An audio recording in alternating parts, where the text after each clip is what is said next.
Walmart is emphasizing that its digital shelf labels ensure price accuracy and efficiency and are not used to support dynamic or personalized pricing. From a supplier's perspective, how might faster or more frequent price updates change expectations around cost negotiations or promotions? I think that's going to be an ongoing conversation. But before we get too deep into this, I think suppliers should reach out to their buyers and begin the conversation about how is this going to look in the future? Because some of these price changes will not be long-term planned events. They will be short-term planned events, and the decisions may happen rapidly. And how much liability may the supplier have on that short term or quick pricing decision that got made? So, and I think Walmart's going to use this to to adjust the dial to find out where the price should be. So before this, it was really just a best guess. We think we can sell this for 397 or whatever it is.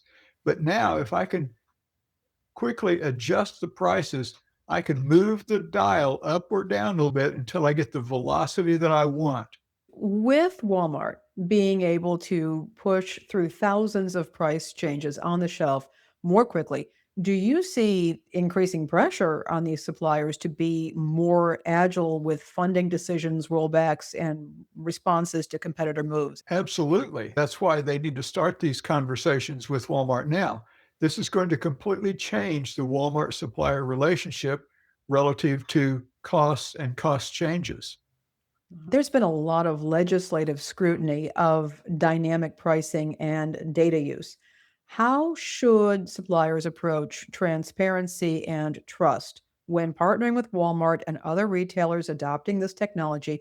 And could this shape how pricing strategies are communicated to shoppers?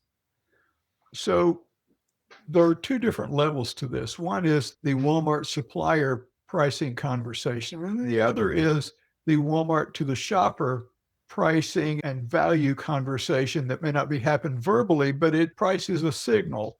Right. And I think Walmart wants to maintain their everyday low cost model. So they're going to be cautious about making dramatic or frequent price changes. I think they will use a lot of smart people and a lot of AI to do testing to find out what should be the price of this item in this category. And it could be different regionally, and it could be other factors that come into play.